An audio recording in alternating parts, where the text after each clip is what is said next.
اس کے گھر سے جو 3 لڑکیاں برآمد ہوئی تھیں وہ بھی اس فقرے کو مکمل نہ کر سکی۔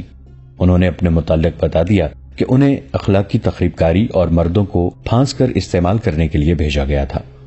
ارسلان کے گھر راتوں کو محفلیں جمع کرتی تھیں جن میں فوج اور انتظامیہ کے افسر آیا کرتے تھے۔ ان کی خفیہ ملاقاتیں اور اجلاس ان لڑکیوں کے بغیر ہوتے تھے۔ لڑکیوں نے یہ تصدیق کر دی کہ مصر میں بغاوت کے لیے زمین ہموار کر دی گئی ہے۔ جس لڑکی نے دونوں بھائیوں کو ایک دوسرے کے ہاتھوں قتل کرا دیا تھا اس نے قتل کی ساری کہانی سنا دی جو بیان کی گئی ہے۔ اس نے بتایا کہ وہ الادریس کے بڑے بیٹے کو پہلے ہی اپنے جال میں محبت کا جھانسا دے کر لے چکی تھی۔ اسے ارسلان اپنے باپ الادریس کے خلاف استعمال کرنا چاہتا تھا، لیکن ارسلان نے منصوبہ بدل دیا اور اس لڑکی سے کہا کہ دونوں بھائیوں کو ایک دوسرے کے ہاتھوں قتل کرا دو۔ ایک ہی رات میں تقریباً 250 اونٹ مرکزی دفتر کے سامنے آ گئے۔ ان پر غلہ اور خورد و نوش کا دیگر سامان لدا ہوا تھا۔ یہ اونٹ 3-4 قافلوں کی صورت میں مختلف جگہوں سے پکڑے گئے تھے۔ اناج وغیرہ کو سرحد سے باہر جانے سے روکنے کے لیے گشتی پارٹیوں کا انتظام کیا گیا تھا۔ یہ ان کی پہلی کامیابی تھی۔ ان قافلوں کے ساتھ جو آدمی تھے انہوں نے شہر کے چند ایک بیوپاریوں کے نام بتائے۔ ان بیوپاریوں نے تمام غلہ اور دیگر سامان زیر زمین کر لیا تھا۔ آدھی رات کے بعد وہ یہ سامان باہر کے اجنبی تاجروں کے ہاتھ بیچتے تھے۔ ان آدمیوں نے دیہاتی علاقوں میں بھی چند ایک جگہوں کی نشاندہی کی جہاں اجنبی سے تاجر موجود رہتے تھے اور تمام تر رسد اکٹھی کر کے لے جاتے تھے۔ شتربانوں میں سے بعض نے سرحد کی ایک جگہ بتائی جہاں سے یہ قافلے سوڈان جایا کرتے تھے۔ وہاں ایک سرحدی دستہ موجود تھا۔ انکشاف ہوا کہ اس دستے کا کمانڈر دشمن سے باقاعدہ معاوضہ یا رشوت لیتا اور قافلے گزار دیتا ہے۔ یہ انکشاف بھی ہوا کہ یہ اہتمام ارسلان کی زیر کمان ہو رہا تھا۔ یہ ان سینکڑوں میں سے چند ایک واقعات ہیں جو سلطان ایوبی کی غیر حاضری میں مصر کو لپیٹ میں لیے ہوئے تھے۔ الادریس اور دیگر اعلی حکام نے ارسلان کی غداری اور الادریس کے بیٹوں کی موت اور دیگر واقعات پر غور کرنے کے لیے اجلاس منعقد کیا۔ علی بن سفیان اور غیاث نے یہ مشورہ پیش کیا کہ حالات اتنے بگڑ گئے ہیں کہ ان کے بس میں نہیں رہے۔ بیشتر اس کے کہ مصر میں بغاوت ہو جائے یا فاطمیوں اور فدائیوں کے ہاتھوں کوئی اعلی شخصیت قتل ہو جائے، سلطان ایوبی کو مکمل حالات سے آگاہ کر دیا جائے اور انہیں مشورہ دیا جائے کہ ممکن ہو سکے تو وہ کرک کا محاصرہ اپنے نائبین کے سپرد کر کے قاہرہ آ جائیں۔ ایک قاصد کو تو پہلے ہی بھیج دیا گیا تھا مگر اسے تفصیلات نہیں بتائی گئی تھیں۔ اب سنگین وارداتیں ہو گئیں تو اجلاس میں فیصلہ ہوا کہ علی بن سفیان محاذ پر سلطان ایوبی کے پاس جائے۔ کرک کے محاصرے کو 2 مہینے گزر گئے تھے مگر کامیابی کی کوئی صورت نظر نہیں آتی تھی۔ صلیبیوں نے دفاع کے غیر معمولی انتظامات کر رکھے تھے۔ ایک انتظام یہ تھا کہ شہر میں سامان خورد و نوش کا ذخیرہ کافی تھا۔ ایک جاسوس نے اندر سے تیر کے ساتھ پیغام باندھ کر باہر پھینکا تھا جس میں تحریر تھا کہ اندر خوراک کی کوئی کمی نہیں۔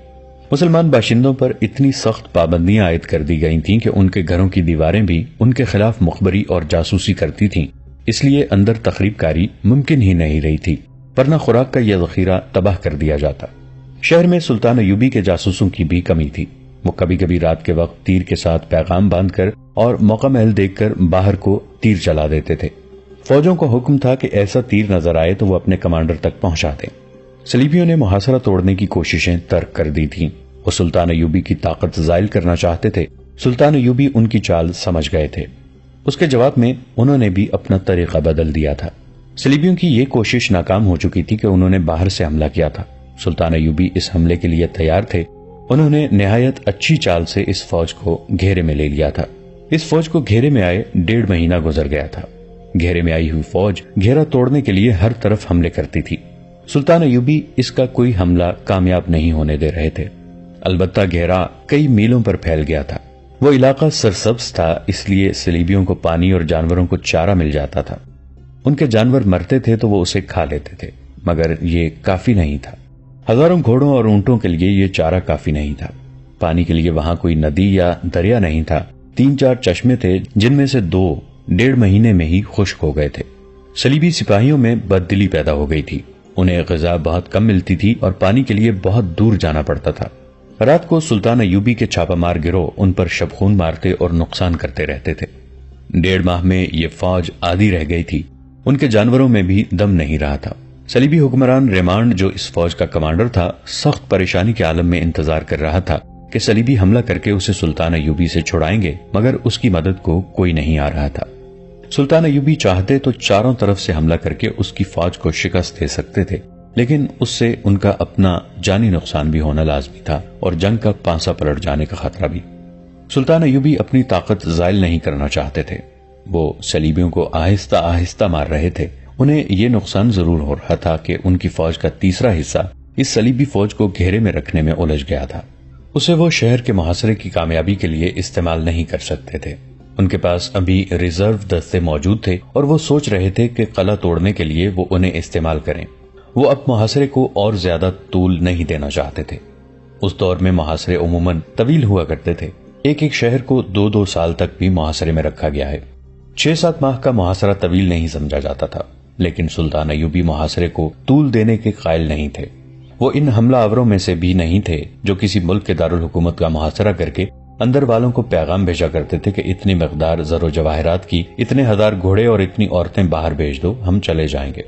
سلطان ایوبی عرب کی سرزمین سے صلیبیوں کو نکالنا چاہتے تھے۔ وہ کہا کرتے تھے کہ یہ سرزمین اسلام کا سرچشمہ ہے جو ساری دنیا کو سیراب کرے گا، اور وہ اپنی عمر کو بہت کم سمجھتے تھے۔ یہ الفاظ انہوں نے بارہا کہے تھے کہ میں یہ کام اپنی مختصر سی عمر میں پورا کر دینا چاہتا ہوں، ورنہ میں دیکھ رہا ہوں کہ مسلمان امراء اس مقدس خطے کو صلیبیوں کے ہاتھ بیچتے چلے جا رہے ہیں۔ ایک رات وہ خیمے میں گہری سوچ میں کھوئے ہوئے تھے۔ انہوں نے یہاں تک سوچا کہ قلعے کے ارد گرد اتنی فراخ سرنگیں کھدوا دی جائیں جن میں پیادہ سپاہی گزر سکیں۔ کچھ اور طریقے بھی ان کے ذہن میں آئے۔ وہ اب چند دنوں میں کرک پر قبضہ کر لینا چاہتے تھے۔ اس کیفیت میں علی بن سفیان ان کے خیمے میں داخل ہوا۔ اسے دیکھ کر سلطان ایوبی خوش نہیں ہوئے، کیونکہ انہیں اطلاع مل چکی تھی کہ مصر کے حالات خطرناک مرحلے میں داخل ہو چکے ہیں۔ چہرے پر تشویش کے آثار لیے سلطان ایوبی علی بن سفیان سے بغلگیر ہو کر ملے اور کہا، تم میرے لیے یقیناً کوئی خوشخبری نہیں لائے۔ بظاہر خیریت ہے، علی بن سفیان نے کہا، مگر خوشخبری والی بات بھی کوئی نہیں۔ اس نے مصر کے حالات اور واقعات سنانے شروع کر دیے۔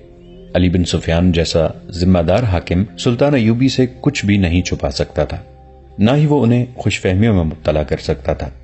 حالات کا تقاضا یہ تھا کہ لگی لپٹی رکھے بغیر بات کی جائے۔ علی بن سفیان نے تقی الدین کی غلطیوں اور سلطان ایوبی کی بھی 1-2 غلطیوں کا کھل کر ذکر کیا۔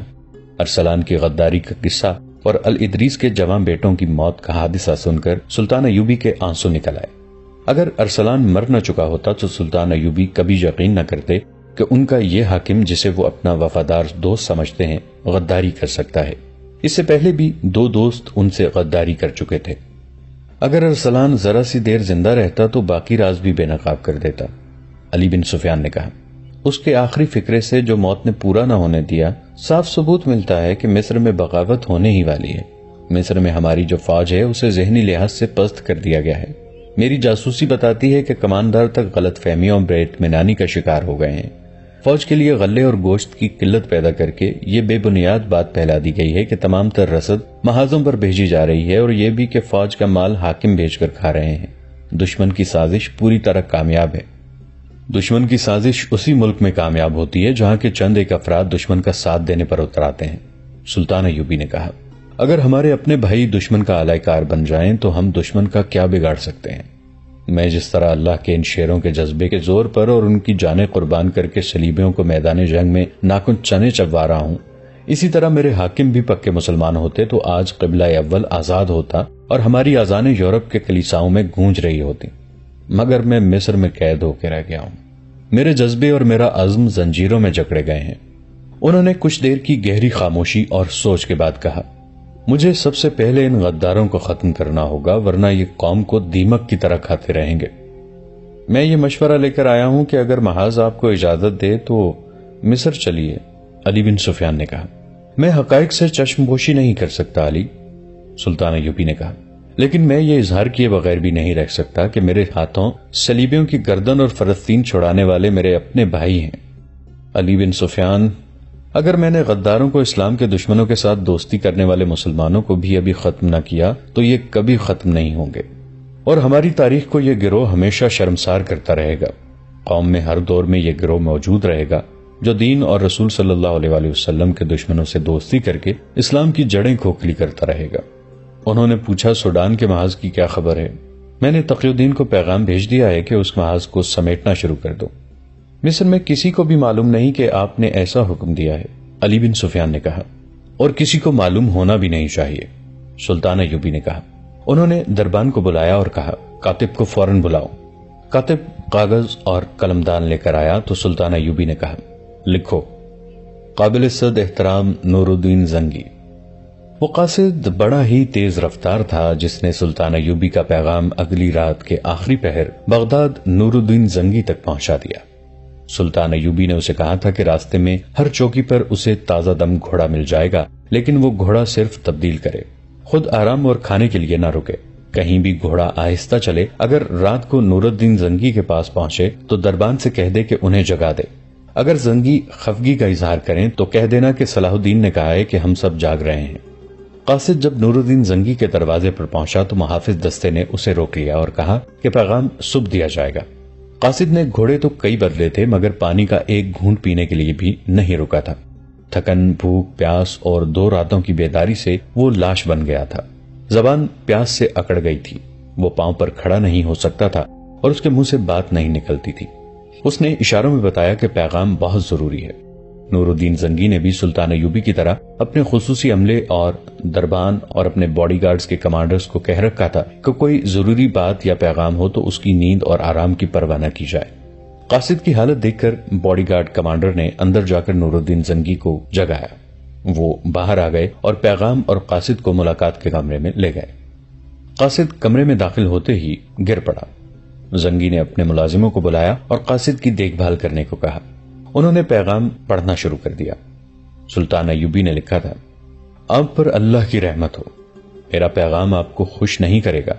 آپ کے لیے خوشی اور اطمینان کی بات صرف یہ ہے کہ میں نے حوصلہ نہیں چھوڑا، آپ کے ساتھ کیا ہوا عہد پورا کر رہا ہوں۔ آپ میرے پاس تشریف لائیں گے تو تمام تر حالات سناؤں گا۔ میں نے کرک کو محاصرے میں لے رکھا ہے، ابھی کامیابی نہیں ہوئی۔ اتنی کامیابی حاصل کر چکا ہوں کہ صلیبیوں کی ایک فوج نے شاہ ریمانڈ کی سرکردگی میں باہر سے مجھ پر حملہ کیا تھا۔ میں نے محفوظہ سے اسے گھیرے میں لے لیا ہے۔ اب تک اس کی آدھی فوج ختم کر چکا ہوں۔ بھوکے صلیبی اپنے ان گھوڑوں اور اونٹوں کو کھا رہے ہیں جو انہیں اتنی دور سے یہاں لائے تھے۔ میں اس کوشش میں ہوں کہ ریمانڈ کو زندہ پکڑ لوں، مگر کرک کا محاصرہ لمبا ہوتا جا رہا ہے۔ صلیبیوں کا داغ اور طریقہ جنگ پہلے سے بہت بہتر ہے۔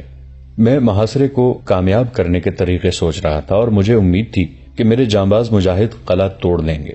وہ جس جذبے سے لڑ رہے ہیں وہ آپ کو حیران کر دے گا، مگر سوڈان میں میرا بھائی تقی الدین ناکام ہو گیا ہے۔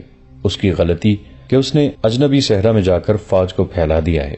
وہ مدد مانگ رہا ہے، میں نے اسے محاذ سمیٹنے اور واپس آنے کو کہہ دیا ہے۔ مصر سے آئی ہوئی خبریں اچھی نہیں۔ غداروں اور ایمان فروشوں نے دشمن کا آلائے کار بن کر مصر میں بغاوت اور صلیبی یلغار کے لیے رستہ صاف کر دیا ہے۔ علی بن سفیان کو آپ اچھی طرح جانتے ہیں، وہ خود میرے پاس آیا ہے۔ میں اس کے مشورے کو نظر انداز نہیں کر سکتا کہ میں مصر چلا جاؤں۔ محترم، میں کرک کا محاصرہ اٹھا نہیں سکتا، ورنہ صلیبی کہیں گے کہ صلاح الدین پسپا بھی ہو سکتا ہے۔ دشمن کی گردن میرے ہاتھ میں ہے، آئیے اور یہ گردن آپ اپنے ہاتھ میں پکڑیں۔ اپنی فوج ساتھ لائیں، میں اپنی فوج مصر لے جاؤں گا، ورنہ مصر بغاوت کا شکار ہو جائے گا۔ امید ہے آپ میرے دوسرے پیغام کا انتظار نہیں کریں گے۔ نور الدین زنگی رحمت اللہ علیہ نے ایک لمحہ بھی انتظار نہ کیا، شب خوابی کے لباس میں ہی مصروف کار ہو گئے۔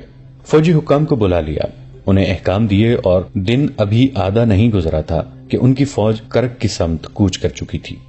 زنگی وہ صالح مجاہد تھے جن کا نام سن کر صلیبی بدک جاتے تھے۔ ان کے سینے میں ایمان کی شمع روشن تھی، وہ فن حرب و ضرب کے ماہر تھے۔ انہوں نے راستے میں کم سے کم پڑاؤ کیے اور اتنی جلدی محاذ پر پہنچے کہ سلطان ایوبی حیران رہ گئے۔ اگر قاصد پہلے سے انہیں اطلاع نہ دے دیتے کہ زنگی اپنی فوج کے ساتھ آ رہے ہیں تو دور سے گرد کے بادل دیکھ کر سلطان ایوبی سمجھتے کہ صلیبیوں کی فوج آ رہی ہے۔ سلطان ایوبی گھوڑا سرپٹ بگاتے استقبال کے لیے گئے۔ نور الدین زنگی رحمت اللہ علیہ انہیں دیکھ کر گھوڑے سے کود آئے۔ اسلام کی عظمت کے یہ دونوں پاسبان جب گلے ملے تو جذبات کی شدت سے سلطان ایوبی کے آنسو نکل آئے۔ سلطان ایوبی نے نور الدین زنگی کو تمام تر حالات اور غداروں کی ساری کارستانیاں سنائیں۔ زنگی نے کہا، صلاح الدین، تمہاری عمر ابھی اتنی نہیں گزری کہ چند ایک حقائق کو قبول کر سکو۔ یہ اسلام کی بد نصیبی ہے کہ غدار ہماری قوم کا لازمی حصہ بن گئے ہیں اور قوم ان سے کبھی پاک نہیں ہوگی۔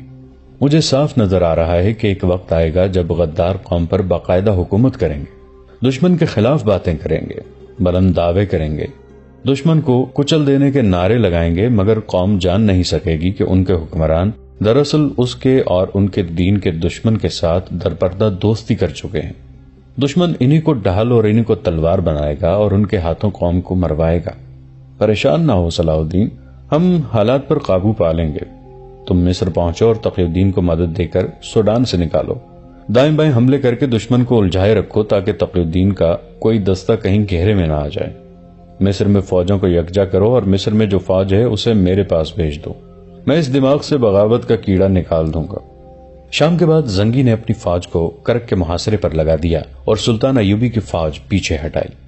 انہیں فوراً قاہرہ کے لیے کوچ کا حکم دے دیا گیا۔ کچھ غلطی وہاں ہو گئی جہاں سلطان ایوبی نے ریمانڈ کی فوج کو گھیرے میں لے رکھا تھا۔ زنگی نے جب وہاں اپنے دستے اس ہدایت کے ساتھ بھیجے کہ سلطان ایوبی کی فوج کی بدلی کرنی ہے تو احکام اور ہدایات پر کسی غلط فہمی کی بنا پر عمل نہ ہو سکا۔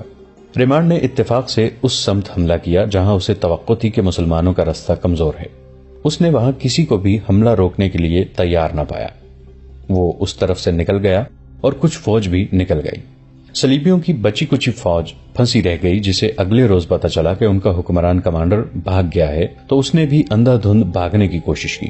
صلیبی اپنی جانیں بچانے کے لیے لڑے، کچھ مارے گئے اور بعض پکڑے گئے۔ نقصان یہ ہوا کہ ریمانڈ نکل گیا۔ فائدہ یہ ہوا کہ گھیرا کامیاب رہا اور نور الدین زنگی کی فوج کا یہ حصہ کرک کے محاصرے کو کامیاب کرنے کے لیے فارغ ہو گیا۔ سلطان ایوبی جب قاہرہ کو روانہ ہونے لگے تو حسرت بھری نظروں سے کرک کو دیکھا۔ انہوں نے زنگی سے کہا، تاریخ یہ تو نہیں کہے گی کہ سلطان صلاح الدین ایوبی پسپا ہو گیا تھا؟ میں نے محاصرہ اٹھایا تو نہیں؟ نہیں صلاح الدین، نور الدین زنگی نے ان کا گال تھپکا کر کہا، ہم نے شکست نہیں کھائی، تم جذباتی ہو گئے ہو۔ جنگ جذبات سے نہیں لڑی جاتی۔ میں آؤں گا میرے فلسطین، سلطان ایوبی نے کرک کو دیکھتے ہوئے کہا۔ میں آؤں گا۔ انہوں نے گھوڑے کو ایڑ لگا دی، پھر پیچھے مڑ کر نہیں دیکھا۔ نور الدین زنگی انہیں دیکھتے رہے۔ جب وہ اپنے گھوڑے سمیت دور جا کر گرد میں چھپ گئے تو زنگی نے اپنے ایک نائب سے کہا، اسلام کو ہر دور میں ایک صلاح الدین ایوبی کی ضرورت ہوگی۔ یہ واقعہ 1173 عیسوی بمطابق 569 ہجری کے وسط کا ہے۔ مصر کے دیہاتی اس کی راہ دیکھ رہے تھے۔ ہر کسی کی زبان پر یہی الفاظ تھے، وہ آسمان سے آیا ہے، خدا کا دین لایا ہے، دل کی بات بتاتا اور آنے والے وقت کے اندھیروں کو روشن کر کے دکھاتا ہے، مرے ہوں کو اٹھا دیتا ہے۔ وہ کون تھا؟ جنہوں نے اسے دیکھا تھا وہ اس کی کرامات سے اس قدر مسحور ہو گئے تھے کہ یہ جاننے کی ضرورت ہی محسوس نہیں کرتے تھے کہ وہ کون ہے۔ وہ تسلیم کر لیتے تھے کہ وہ آسمان سے آیا ہے، خدا کا دین لایا ہے، اور جو لوگ اس کی راہ دیکھ رہے تھے وہ اس سوال سے بے نیاز تھے کہ وہ کون ہے۔ قافلے گزرتے تھے تو اسی کی کرامات سناتے تھے۔ کوئی اکیلا دکیلا مسافر کسی گاؤں میں جاتا تھا تو اسی کے معجزوں کا ذکر کرتا تھا۔ بعض لوگ اسے نبی اور پیغمبر بھی کہتے تھے، اور کچھ ایسے بھی تھے جو اسے بارش کا دیوتا مانتے تھے اور اس کی خوشنودی کے لیے انسانی جان کی قربانی دینے کے لیے بھی تیار رہتے تھے۔ ان میں سے کوئی بھی یہ جاننے کی کوشش نہیں کرتا تھا کہ اس کا مذہب کیا ہے اور وہ کیسا عقیدہ ساتھ لایا ہے۔ لوگ ابھی پسماندگی کے دور میں تھے، علم سے بے بہرا تھے اور قدرت کے ستم کا شکار رہتے تھے۔ انہیں جہاں امید بنتی تھی کہ ان کے مصائب کا حل موجود ہے وہاں جا سجدے کرتے تھے۔ ان کی اکثریت مسلمان تھی۔ اسلام کی روشنی وہاں تک پوری آب و تاب سے پہنچی تھی۔ مسلمانوں نے مسجدیں بھی بنا رکھی تھیں، رب کعبہ کے حضور 5 وقت سجدے بھی کرتے تھے، مگر اسلام کے سچے عقیدے کو پختہ تر کرنے کا کوئی انتظام نہ تھا۔ ان کے امام بے علم تھے جو اپنی امامت کو برقرار رکھنے کے لیے لوگوں کو عجیب و غریب باتیں بتاتے رہتے تھے۔ قرآن کو انہوں نے نعوذ باللہ کالے علم کی ایک کتاب بنا ڈالا تھا اور ایسا تاثر پیدا کر رکھا تھا، قرآن کو صرف امام سمجھ سکتا ہے۔ چنانچہ یہ مسلمان قرآن کو ہاتھ لگانے سے بھی ڈرتے تھے۔ ان اماموں نے لوگوں کے دلوں میں غیب کا ایک لفظ بٹھا دیا تھا اور انہیں باور کرا دیا تھا کہ جو کچھ بھی ہے وہ غیب میں ہے اور غیب میں جھانکنے کی قدرت صرف امام کو حاصل ہے۔ اماموں نے انسان کو ایک کمزور چیز بنا دیا تھا۔ اس مقام سے وسوسے اور توہمات پیدا ہوئے۔ صحرائی آندھیوں کی چیخوں میں انہیں اس مخلوق کی آوازیں سنائی دینے لگیں جو امام کہتے تھے کہ انسانوں کو نظر نہیں آ سکتی۔ بیماریاں جنات اور شرار بن گئیں۔ امام معالج اور عامل بن گئے جنہوں نے دعویٰ کیا کہ ان کے قبضے میں جنات ہیں۔